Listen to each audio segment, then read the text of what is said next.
Ali bin Abi Thalib, seorang kesatria Bani Hashim, dikenal memiliki keberanian yang luar biasa dengan keahlian seni perang yang cukup tinggi. Tak heran, kelak Ali bin Abi Thalib dikenal sebagai pahlawan Islam yang selalu tampil gemilang di medan perang dan sulit ditundukkan oleh musuh. Di balik keperkasaannya, ia juga dikenal sebagai lautan ilmu dan menjadi rujukan ilmu Islam hingga kini.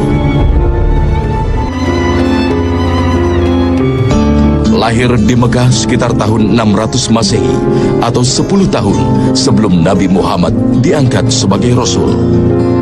Dalam sebuah riwayat, Ali bin Abi Thalib lahir di dalam Ka'bah, satu-satunya manusia yang lahir di dalam bangunan sederhana yang paling disucikan umat manusia.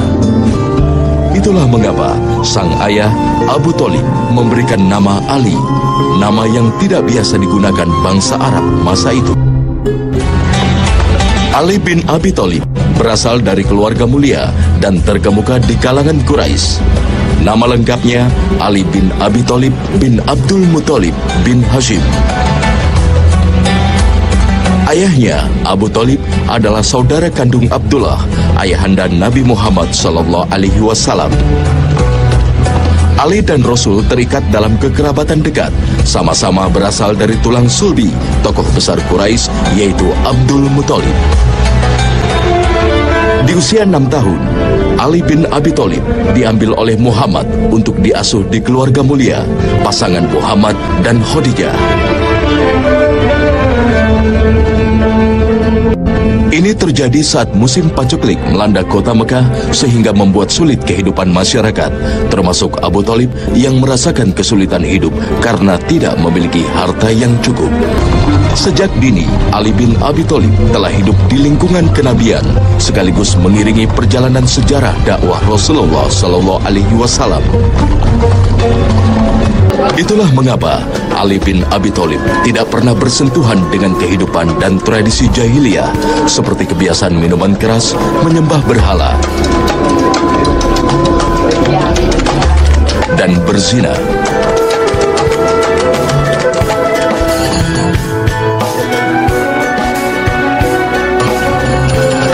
Hidup di lingkungan keluarga yang mulia membuat jiwa dan hatinya tak ternoda, sehingga saat Muhammad menerima wahyu dan diangkat menjadi Rasul, Ali yang kala itu masih berusia 10 tahun langsung menyambut tanpa ragu dan menyatakan keislamannya.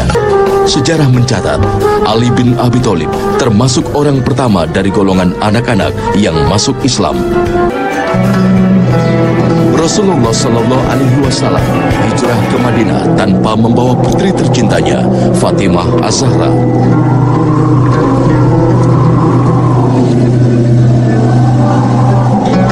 Inilah di antara tugas yang diberikan Rasul kepada Ali bin Abi Thalib. Selain membagi-bagikan amanat harta titipan, Ali harus membawa wanita muslimah dari Bani Hashim dan putri Rasulullah, Fatimah Az-Zahra, hijrah ke Madinah. Ali pun berangkat di siang hari secara terang-terangan, sehingga mudah diketahui kaum Quraisy.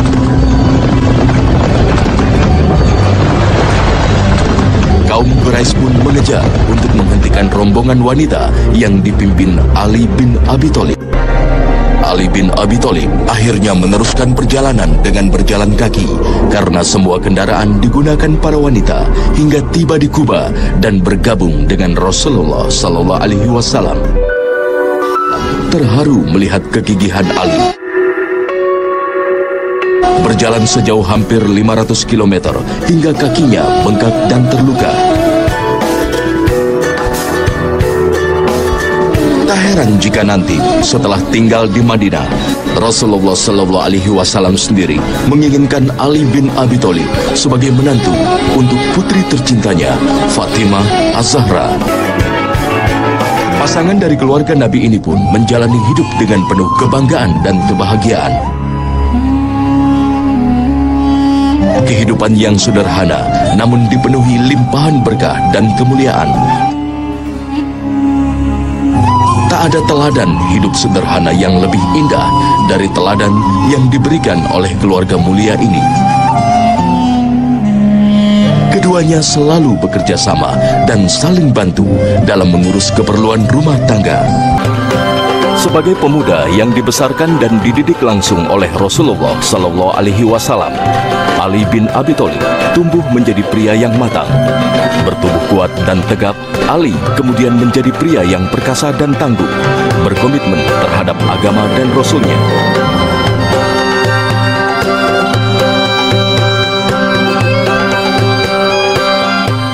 Keperkasaannya ditunjukkan di setiap peperangan bersama Rasulullah Sallallahu Alaihi Wasallam.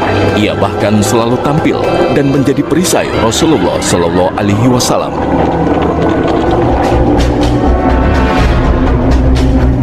Perang Badar dan Uhud menjadi saksi keperkasaan Ali bin Abi Thalib. Sejarah pun mencatat Ali bin Abi Thalib menjadi satu-satunya pahlawan Islam yang berani tampil meladeni tantangan jawara Quraisy paling tangguh, Amr bin Abdi Wud, dalam Perang Khandaq. Inilah perang genting yang dihadapi kaum muslimin saat kota Madinah dikepung aliansi kaum Quraisy dan kaum Yahudi Madinah. Teriakan takbir Ali menutup kemenangan perang yang sempat membuat gentar kaum muslimin. Ali pula yang akhirnya dapat menjebol benteng Naim milik Yahudi di Khaybar. Setelah pasukan yang berturut-turut dipimpin Abu Bakar, kemudian Umar bin Khattab gagal menaklukkan benteng.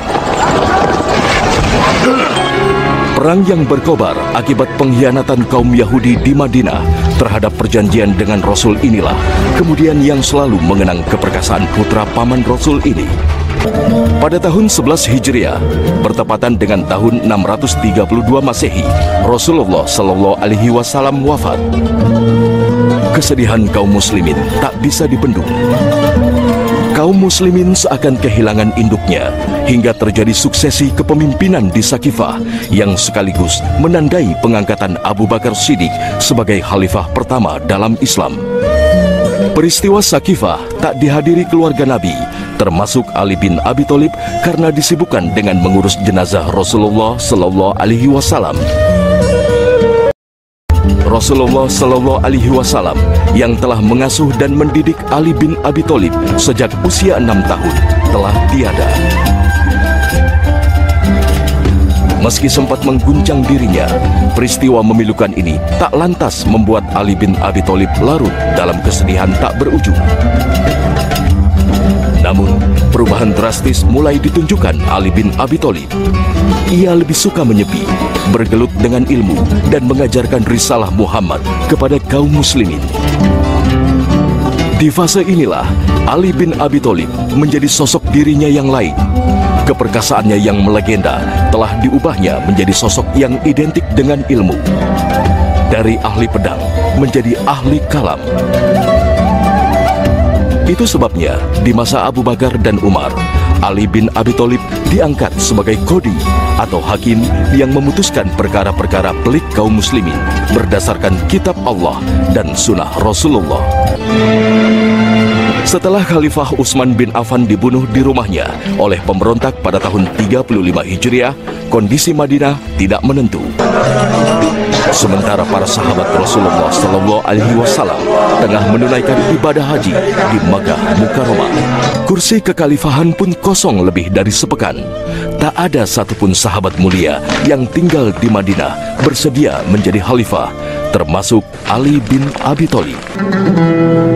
Namun karena desakan kaum muslimin dan dua sahabat mulia, Talhah bin Ubaidillah dan Zubair bin Awam, Ali bin Abi Thalib terpaksa mau menerima menjadi khalifah. Ali pun menjadi khalifah kaum muslimin yang keempat setelah Abu Bakar, Umar, dan Utsman. Ali bin Abi Thalib memikul tugas berat mengembalikan kondisi umat yang tengah tercabik-cabik oleh api fitnah. Ali bin Abi Thalib sebagai orang yang memiliki pribadi luhur, hasil didikan Rasulullah Sallallahu Alaihi Wasallam, akhirnya menjalani hidupnya sebagai khalifah. Ia menjunjung tinggi keadilan dan tetap memilih hidup sederhana seperti yang diajarkan Rasul dan diteladani Abu Bakar dan Umar. Sebagai orang yang telah terdidik di keluarga Nabi, Ali pun membuat kebijakan-kebijakan baru. Kebijakan-kebijakan yang telah diubah di zaman Umar dan Utsman mulai dikembalikan seperti kebijakan di zaman Rasulullah dan Abu Bakar. Seperti pembagian ghanimah atau harta rampasan perang. Semua kaum muslimin terlepas dari sukunya mendapat bagian yang sama dari Khalifah Ali bin Abi Thalib. Namun ini pula yang ternyata memicu ketidakpuasan di kalangan tertentu. Masalah pun semakin kompleks, terutama setelah pihak Muawiyah, gubernur Damaskus, terus mendesak Ali untuk segera mengadili pembunuh Khalifah Utsman bin Affan. Ali bin Abi Thalib akhirnya dihadapkan pada masalah kompleks dan harus berhadapan, bahkan harus melawan para sahabat-sahabat Nabi lain. Ali pun terpaksa memindahkan pusat pemerintahannya di Kufah, Irak. Persoalan-persoalan ini pula yang akhirnya membuat Ali bin Abi Thalib terbunuh di Masjid Kufah pada bulan Ramadan tahun 40 Hijriah.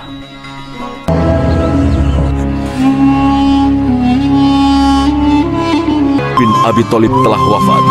Apa yang telah dilakukan untuk Islam dan kaum muslimin menjadi inspirasi bagi generasi-generasi setelahnya.